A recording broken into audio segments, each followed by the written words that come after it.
Hi guys, it's Diane from Silver Thread Sewing. Remember me? It's been a while. I just wanted to try to come on and mostly to say thank you to everybody who has been concerned about me and about my family and about our area.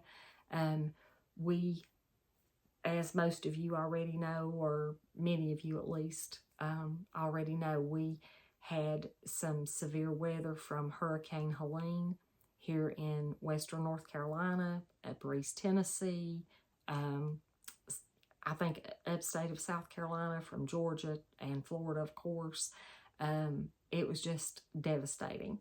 I don't know. I've tried to sit down today and figure out what to say, and I keep thinking I need to say this and this and this, and then it all just kind of gets jumbled up in my head.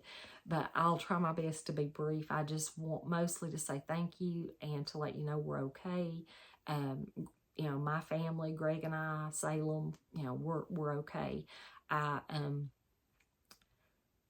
was scheduled to go on the 27th to have my eye injection. It had been 7 weeks, and we had had rain all that week, you know, just off and on, several inches of rain in places. The creeks and the river and the streams were all full. The ground was saturated already. And then the weather forecast started saying, you know, we could get 20 to 30 inches more rain from Hurricane Helene. And, you know, none of us had ever seen or heard anything that massive. I think they're kind of saying that around 1916, maybe there was a severe flood that happened. They're calling this a once in a lifetime, and I sure hope that that is true for me. I hope it's just this once in my lifetime. Anyway, the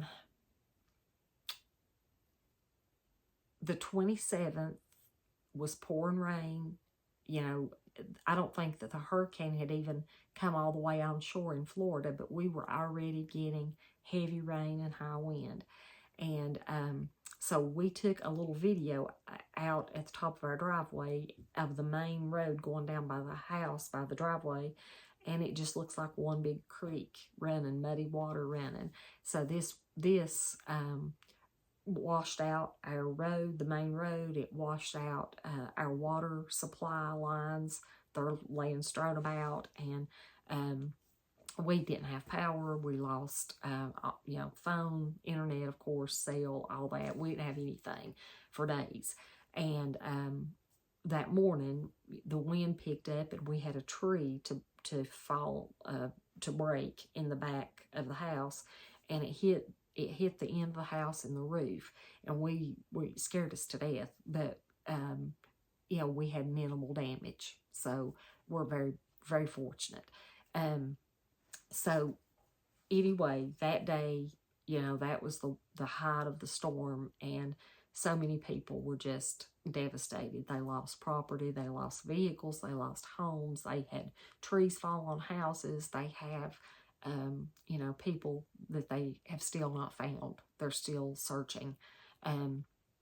But also in the days after that, you know, first of all, I was able to get my injection scheduled. After that, we had to drive down there to reschedule, but I did get my injection this past week, and everything was looking good so far. So I'll say that while it's in my head. We have been out some this week. There has been so much support and so many people who have made donations of supplies, trucks coming in. You know, our church is one of the supply drop-off points. There's all the churches and fire departments, and every organization has got things for people to come get that have been donated. Water, bottled water. Greg and I, have everything back. We have power. We have spotty cell service, and our internet's pretty much back to normal. I'm hoping I'll be able to get this uploaded. We still don't have water, and we probably won't have water for I don't even know how long. right now it seems like forever, but that's minor compared to most people. But most everybody's bridges washed out, culverts around their driveway washed out, a lot of trees down, a lot of houses destroyed by trees and by water and by mudslides. That has been really, really bad because this area, you know, we're mountains, and a lot of people have built on, you know, just the side of a mountain. And a lot of those have given way. They have just had mudslides and lost things, and several people have died. I don't even know the exact number. I know that there's a lot of loss of life and a lot of people that are still missing.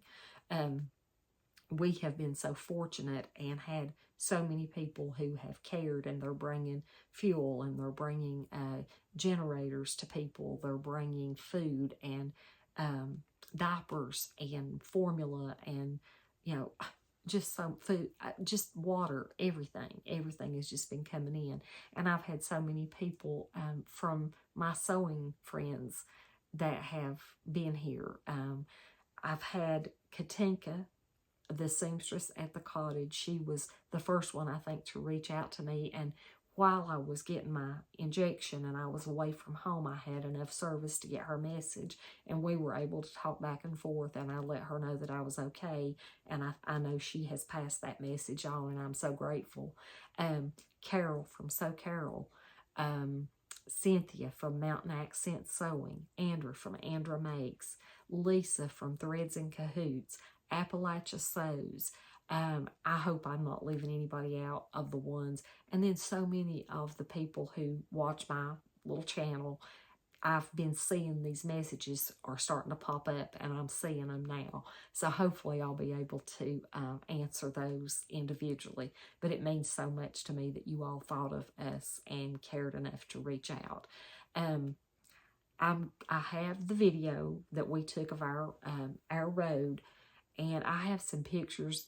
We've been, not by any means a lot, but we've been able to go out and deliver a few things to a few people. And there's power poles that are snapped. There's power lines everywhere.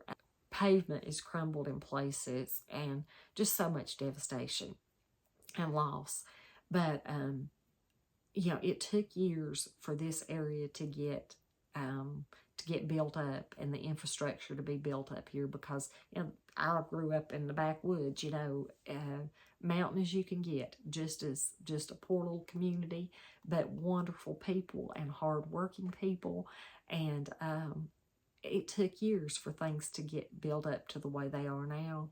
And it's going to take many years of that same kind of work and determination for things to ever get back to anything to compare to what it was before the 27th of September. But we are strong. We are thankful people, and we are determined. So things will get better. And having friends and people like you that care and that are concerned about us have just meant the world, and it will continue to. Some people had asked Katinka about how they could donate, and my church has a Venmo account. If anybody wants to donate, you know, any amount of any kind, it's appreciated, and I can guarantee that will go back out into the community. And of course, there's all kinds of other agencies and other accounts that, you know, for all the areas around states, you know, all the different states are in need. It's not just us by any means. But I just wanted to come on and let you know that I am okay. Our family's okay. And we have pretty much back to normal, all except the water thing. So, you know, that'll get sorted out in time. But I hope that you guys are well. I hope that those of you that were affected, I know Appalachia Sews, her area was affected. Cynthia's area, so many, and so many of the viewers that watch. My heart goes out to you, because I know it's very devastating. And you guys know me, I love a good storm. Nothing makes me happier. But right now, when the clouds roll in, or they start saying we're going to get rain, it just scares me to death. And it's not just for me, it's for all these people and all these kids that have been through such destruction. I just want the sun to shine, and I want it to stay warm, because cold weather's coming here to the mountains, and these people don't have power, most of them, and they don't have any heat. So generators have been coming in, and fuel has been coming in. Workers have been coming in. Cynthia and her family have been here. They have brought supplies. Andra's community has sent workers up here to help people get trees off their driveways or off their houses or whatever, and start the cleanup process. So we are so blessed and grateful. I'm going to put that video and the pictures in at the end, and that way if you don't want to watch it, I totally understand. I don't want it to upset anybody. I just thought if you could see what has been happening here, you'll understand what you're seeing on the news. It's not just one area, it's a lot of areas. But I will hopefully be back soon, when sewing can be my priority again. And I hope that you will, if you pray, keep praying for us. And if you don't, just keep caring and being kind and loving us. And it's all appreciated so much. And remember, don't ever quit sewing. You'll never have time or money to get into any trouble if you sew. And the community that sews is absolutely the best, the most kind and caring people that I think I know. So thank you. Thank you for everything. And I hope to see you guys soon. Bye.